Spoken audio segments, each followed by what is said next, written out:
Hello' Assam lovers, স্বাগতম জনাইছোঁ Assam lover চেনেলটোলৈ।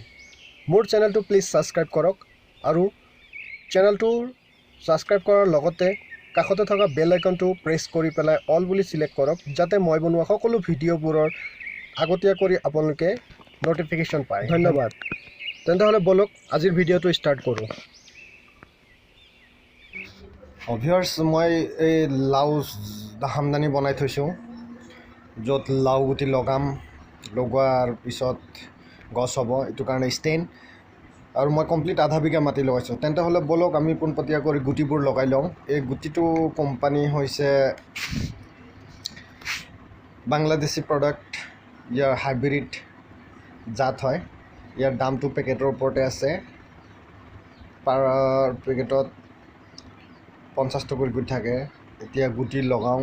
এটা গাঁতত 2টা কৰি গুটি দিম, 2টা দিলে যথেষ্ট। মোৰ কমপ্লিট 113টা গাঁত আছে। 113টা গাঁতত মই গুটি লগাম 2টা কৰি। চমু হিচাপে আপোনাক মাত্ৰ 2টা গাঁতহে লগাই দেখাম। তাৰপিছত আৰু অন্য কাম 1 নম্বৰ লগোৱা হ'ল।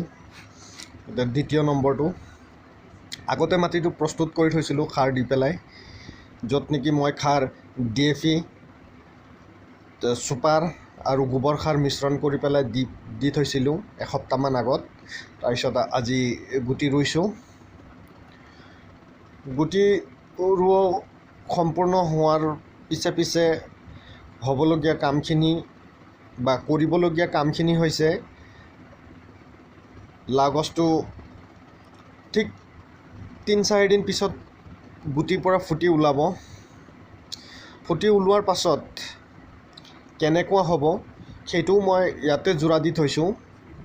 একেলগেতো সম্ভৱ নহয়। আগতে ভিডিঅ'খিনি শ্বুট কৰিছোঁ, তাৰপিছত আপোনালোকক অলপ এডিট কৰি পেলাই দেখাইছোঁ। তো পিছত ঠিক এসপ্তাহ পিছত হোৱা লাও পুলিবোৰ এইবোৰ এনেদৰে 2-এটা কৰি কুঁহিপাত মেলিছে। তাৰপিছত কৰিবলগীয়া কাম ইয়াত বাঁহ এনেকৈ লগাই দিব লাগিব থিয় কৰি, যাতে সেই বাঁহটোৰ সহায়ত ওপৰৰ হেমদানিত বগাব পাৰে, মানে ওপৰৰ ষ্টেণ্ডটোত, যিটো মই নেকি আগতে কৰি সাঁচি থৈছিলোঁ। আৰু আটাইতকৈ ডাঙৰ কথাটো হ'ল যে টেকনিকেলি মই নিজে প্ৰস্তুত কৰিবলৈ সক্ষম হৈছোঁ, যে এনেকৈ প্লাষ্টিকৰ ৰছী এনেকৈ টানি বান্ধি দিছোঁ। সেই প্লাষ্টিক ৰছীবোৰৰ সহায়ত আপোনাৰ খৰচাবোৰ কমি যাব। এটা বাঁহৰ দাম আজিৰ যুগত প্ৰায় 100 পৰা 150ৰ ভিতৰত। গতিকে মই বাঁহ কম ব্যৱহাৰ কৰি পেলাই প্লাষ্টিক ৰছী ব্যৱহাৰ কৰিছোঁ। এনেকৈ গাঁঠি দি লৈছোঁ। গাঁঠি দি পেলাই এইটো জেন কোম্পানীৰ ৰছী ব্যৱহাৰ কৰিছোঁ মই। ইয়াৰ কেজি 140 টকা। আধা বিঘাত মোটামুটি 3 কেজি ৰছী হ'লেই হৈ যাব। আপোনালোকেও ওচৰত থকা দোকানখনৰ পৰা কালেক্ট কৰি পেলাই এনেকৈ কৰি ধুনীয়া কৰি ফিটিং কৰিব। মইতো ওৱান ছাইড দেখাইছোঁ, বোথ ছাইডৰ পৰাই দিব লাগিব। বোথ ছাইডত দিয়াৰ পাছত কি হ'ব, বক্স হৈ যাব। আৰু প্ৰত্যেক স্কুৱেৰত মোৰ 4 ফুট স্কুৱেৰ কৰি গেপ হৈছে বাঁহৰ। আৰু ইয়াতে লাও মোটামুটি লোড ল'ব, ভালে মানে লোড ল'ব, অলপ ৰছীটো হাৰ্ড হয়তো।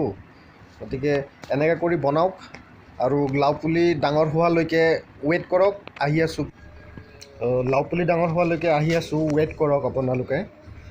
তো লাও পুলিখিনি সৰু আছে, মোটামুটি ষ্টেণ্ডলৈকে যাওঁতে 15 পৰা 20 দিন লাগিব। আৰু ইয়াতে ব্যৱহাৰ কৰিবলগীয়া মেডিচিন পাতিও মই জনাম।